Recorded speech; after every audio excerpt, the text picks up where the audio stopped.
America के राष्ट्रपति Donald Trump ने एक बार फिर ईरान को लेकर ऐसा बयान दिया है जिसने पूरी दुनिया का ध्यान अपनी ओर खींच लिया। नमस्कार, मैं प्रेयसी पांडे और आप देख रहे हैं भारत एक्सप्रेस। आपको बता दें कि ट्रंप ने दावा किया है कि अगर अमेरिका चाहता तो ईरान के सर्वोच्च नेता अयातुल्ला अली खामेनेई के अंतिम संस्कार में मौजूद ईरान की बची हुई शीर्ष नेतृत्व टीम को एक ही हमले में खत्म कर सकता था। हालांकि उन्होंने ये भी कहा है कि अमेरिका ऐसा नहीं करेगा क्योंकि फिर बातचीत करने के लिए कोई नहीं बचेगा। एक इंटरव्यू में ट्रंप ने कहा कि ईरान के कई शीर्ष नेता एक ही जगह मौजूद हैं और अमेरिका के पास उन्हें निशाना बनाने की पूरी क्षमता है। ट्रंप ने दावा करते हुए कहा कि वे सभी वहां हैं, एक ही शॉट में हम उन्हें खत्म कर सकते हैं, लेकिन हम ऐसा नहीं करेंगे क्योंकि फिर हमारे पास बातचीत के लिए कोई नहीं बचेगा। वे समझौते के लिए बेहद उत्सुक हैं। ट्रंप का ये बयान ऐसे समय आया है जब ईरान में पूर्व सर्वोच्च नेता अयातुल्ला अली खामेनेई के अंतिम संस्कार की प्रक्रिया जारी है। ट्रंप ने यह भी दावा किया है कि अमेरिका और ईरान के बीच फिलहाल एक सप्ताह तक किसी प्रकार की सैन्य कार्रवाई नहीं होगी।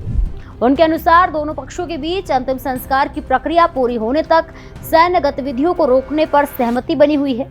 हालांकि अमेरिका और ईरान दोनों में से किसी भी देश ने अभी तक इस दावे की आधिकारिक पुष्टि तो नहीं की है।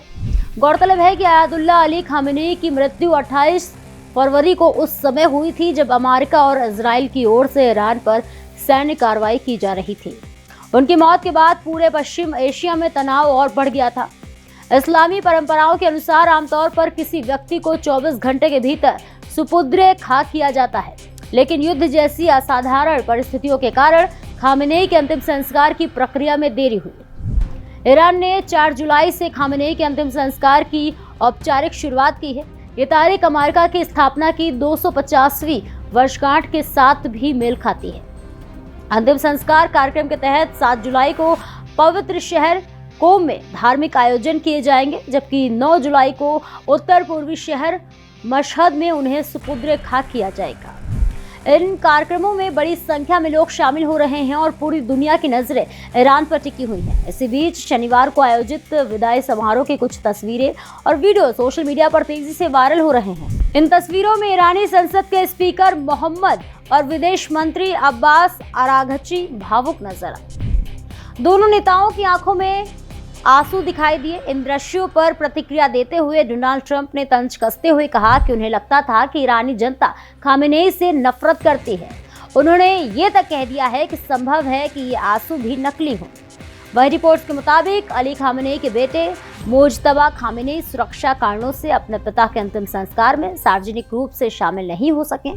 बताया जा रहा है कि इजराइल की ओर से संभावित खतरे और सुरक्षा चिंताओं को देखते हुए उनकी सार्वजनिक मौजूदगी को जोखिम भरा माना जा रहा है। हालांकि ट्रंप के कई दावों को लेकर अभी भी स्थिति पूरी तरह स्पष्ट नहीं है।